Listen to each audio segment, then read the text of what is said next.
What's going on, everyone? Today I want to talk about Perfect Quake. Perfect Quake is the generalized term given to a style of Quake play where you take no block damage and never hit the opponent, meaning with Quake, fights end with you at perfect health and the opponent at 0. The basics of the style when playing Quake is the rotation between heavy, waiting for Quake's auto evade, using dexterity, and going back to charging heavy. It may seem simple on paper, but it requires very precise timing, as when playing this style you are more likely to get hit and take more damage from a mistake than with regular Quake. Before starting this video, I highly recommend watching the first part of my advanced Quake tutorial, which will be linked in the description. If you're watching this, I assume you're already a great basic Quake player and you are familiar with the timing for pairing a stun or debuff immune opponent with Quake as well, as the timing can be translated very well to this advanced state, and it's personally how I taught myself to play Perfect Quake. So Perfect Quake is great for situations where she normally wouldn't be useful, even better in situations where she's usable but block damage is common, like debuff immune, which is what this Ultron fight is. So fights like Kinetic Reactor, Invade, and Unblockable all punish you for blocking, making the enemy gain power, doing increased damage to blocks, or even going through a block, respectively. Essentially, Perfect Quake shares very similar timing to how I used to play against debuff and stun immune, and how I showed you all in the advanced Quake tutorial style video as well. The rotation is relatively simple. In paper, you use heavy, auto evade, use dexterity, and back to charging heavy. The difficulty lies in the timing and the caveats of the style. So basically, the difference between debuff immune, Perfect Quake, and the debuff immune regular style, which I showed before, is essentially I'm going to be taking a lot less block damage. Instead of parrying, I'm pretty much using a dexterity at about the same timing. You can see all my touches on screen. It is a lot faster. The opponent is much less likely to back out, and an AI like Ultron is very aggressive. Another thing to note about when playing Quake, one of the things that I've done recently myself is I've tried to lighten up my touches on the screen. This has helped me react faster, and also Dorky Diggity Dave made a video on this about warping the screen by accident with your by pressing too much, and the game will react a lot better if you don't touch as much. So now I want to show some real gameplay with my actual thumbs to show how I react. So now let's move over to some show thumb gameplay. I thought this would be a really interesting thing to do. So I have the actual gameplay synced up on the bottom right there, and that's the screen recording that was happening at the same time of the same fight as what's being shown up top. So you notice that I'm holding the phone pretty much like a gamepad, and I'm playing on an Android phone. Android versus Apple Quake is pretty much the same, unless you have massive fight lag, which I know can happen on some Android phones. It's going to be the same thing. You're basically using your heavy attack. When the opponent dashes towards you, you wait for the auto evade, dexterity, and then you want to be pressing it down on your heavy attack once your left hand swipe leaves the screen. You want to queue up that second heavy attack, because queuing it up is really important. If you wait for the animation to end, you probably won't be fast enough. It's once your finger leaves the screen. So let's move into I want to slow it down for a second and show some gameplay areas. So you can see green is where my left thumb, and my left thumb always stays in the area. Blue is my right thumb. That touch point right there, I try to keep my right thumb, where I'm using the heavy attack, pretty much in the same place. I'm not going to be doing a lot of swiping with Quake, so I can pretty much leave it in the same place. That middle area there is where the focus on the characters is going to be. My thumbs are covering them up right now, but once I'm playing back against the wall, then that's where I'm going to be able to see the characters. I'm going to be able to see the combos. I'll talk about the combos in a little bit, because those are really important as well. Right now, I just want to focus on the slowed down gameplay of the timing. So anytime that red box is showing, that's when I'm touching the screen on my right thumb. And that arrow is, I try to sync it up as well with how my swipe is, and this is half speed. So you can see I'm pretty much rotating between the two. You can see that my right thumb, the heavy attack leaves slightly before I use the dash, and then it goes down right about when my thumb leaves the screen, but before the animation is finished. This allows me to queue up that attack, and it makes it basically so that she's going to go straight back into charging that heavy attack. If you don't do this, you're a lot more likely to get hit.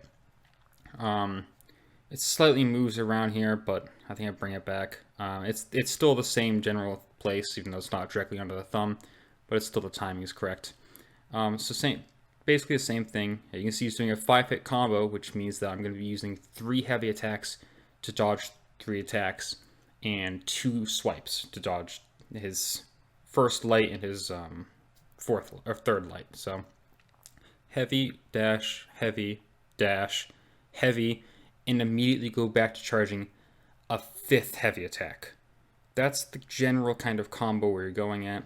And after this, I'm going to speed it up to some actual duels at normal speed. This time against magic. So essentially, one of the really important things when playing Quake that I haven't talked about yet is combos. Knowing your opponent's combo, that's how you get the most out of your heavy attacks.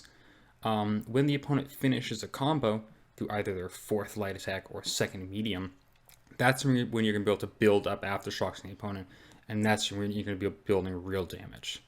So after this magic fight, I'll talk about that really quickly. You can just see the combos vary different lengths, anywhere from 2 to 5 hits, 6 with a couple other champions. So let's switch over to that. So now I'm going to talk about combos. I'm going to use Winter Soldier as an example. Like I said, knowing when your opponent's combo end is how you're going to get the most out of your aftershock charges, how you're going to build up nodes, and how you're going to do the most damage. So Winter Soldier, like all other champions, has 2 attacks that indicate the end of a combo. Right here you're seeing his medium attack ending combo, and this video it's his light attack ending combo. So they're different. After this one he backs out, and after this one he gets stunned, but if he didn't get stunned, he would have either started a new combo or he would have backed out again. So this is basically what most champions combos consist of. There are obviously champions with 6 or 7 hit combos now with the new Spider-Man stealth suit, but those 2-hit mediums can be basically counted as one, either medium 1 or medium 2. So you'll see that Winter Soldier, whenever he starts a combo, it will begin with either the medium 1 or the light 1. Now, if he uses the light 1, he can in fact use the medium 1 in the middle of a combo, which is slightly weird. You can do that when you're playing as well. But it's important to recognize those 2 as the start. He'll only use the light obviously when you're next to him, and he'll use the medium when he has to close distance on you. Now, light 2 and light 3 can happen at any point, and they may not even happen in a combo. When you see light 4 or medium 2, that means the combo is over. That means that you're going to want to go back to charging heavy right away. This is really important. Like I said, you're going to get the most damage out of this. This is just some screenshots of it, but I'll go into some examples in a second. But understanding what your opponent's combo looks like, it just comes with a lot of practice and understanding. One of the best pieces of advice that I can give is if you're having difficulty understanding a person's character's combo, then to actually go and play them. If you even have like a 2-star version of them, it can help you understand what their combo looks like. That way you can understand when it ends, and you're going to be able to get the most damage out of Quake, because you're going to know when to go back to charging your heavy. And so for something like this, let's say Winter Soldier used a medium, light, light, light, medium. So essentially what I do, that first medium would be evaded by the heavy as usual. First light would be evaded by a dexterity. Second light by the medium that I queue up after the dexterity ends. Third light, again, dexterity. And then the final hit would be evaded by a heavy attack. And then once that ends, because I know that it's the combo ender, that he's not going to keep punching at me, then I know that even though I just used a heavy attack, I can go back into charging another heavy attack. I can build up aftershock charges, I can do some damage. So I'll use this Spidey debuff immune as an example. So essentially you can see he's doing 2 3-hit combos, but once he reaches the wall, you're going to notice that was a medium attack ender, and that's a light attack ender. He will not end a combo in anything but those 2. When you're up against the wall, he will continue to throw combos, and he will always end with one of those 2 attacks. That's a very important thing to notice when I'm playing Quake, because when he does that, you can see I always go back to charging heavy. I see those, I go heavy. If you use an extra dexterity after those attacks, it can be fatal to you as a Quake player. I got a quick parry in there because I made a quick mistake, but Essentially what will happen is if you use an extra dexterity, the opponent will be able to react faster than you would be able to go from that dexterity to the heavy and start another combo. I just made another really bad mistake as well, which is because your right thumb is flashing a lot on the screen, a mistake that can happen pretty commonly and happens for me as well, is accidentally using a heavy attack. This can be really bad, obviously, because the opponent can then use that as an opportunity to go in and hit you. So what about pure Quake? Pure Quake is this new form of Quake that people are just starting to figure out, myself included, where you basically use only Quake's abilities to perform the same kind of function as Perfect Quake. So what you're seeing in this is I'm only using the heavy attack auto evade to evade every single hit of a combo. All 4 hits I think in the first combo and all 5 hits in the second combo, all evaded by a heavy attack. This is incredibly difficult to pull off, takes a lot of practice, and I still haven't gotten it down myself. There's very little use for this compared to Perfect Quake. Once you master Perfect Quake, you're pretty much at where you need to be in Quake. The only thing I can personally think of that this would be more helpful for, no retreat. Obviously, evades don't count for that, so you could use Perfect Quake and no retreat. And nodes like Buffet that punish you for having buffs. They wouldn't be able to nullify your dexterity or heal from it. It's still very new, but it's definitely worth a mention. I figured I'd get ahead of the game since people mentioned Perfect Quake in my last tutorial, and I'll mention Pure in this one to be ahead. But it's still very new. It's very cool, obviously, and amazing if you can pull it off. So I'll show this duel one more time in full speed to just stress a couple last minute points. This is twice what it was before regular game speed. Perfect Quake is an invaluable tool to a Quake player. You're able to pass through nodes like Kinetic Reactor, Invade, and Unblockable. Because you're not taking that block damage, you are leaving yourself open, and you're going to get hit for a lot more damage. However, just being able to pass through nodes like that, debuff immune, just anything that you can think of, Quake can do. This is why she is, in my opinion, the best character in the game. Despite a insanely high skill ceiling, once you learn her, once you really practice with Quake, she becomes a lot easier to use, a lot more consistent, and you're just able to pass through a lot more difficult content the better you get. So that wraps up the Perfect Quake tutorial. Hopefully you found it helpful, being able to learn and practice the timing along with that touchscreen gameplay, and also found the explanations easy to understand and kind of get the idea of why Perfect Quake is such an important skill for Quake players to learn. I spent quite a while on this video. I think definitely more than I needed to, but I just wanted to make sure it was just right and it added something to previous Perfect Quake tutorials and presented something new as well.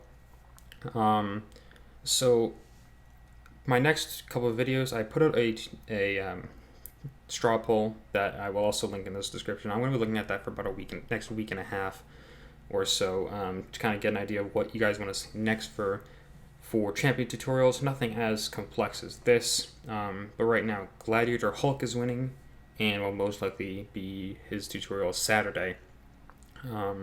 After that, the Thing is at spot number 2, Red Skull right behind him, with Diablo and Punisher 2099 both at 1 right now. So Gladiator Hulk was at 3 votes, to give you an idea of where we're at. So I'd like to see a lot more votes in there.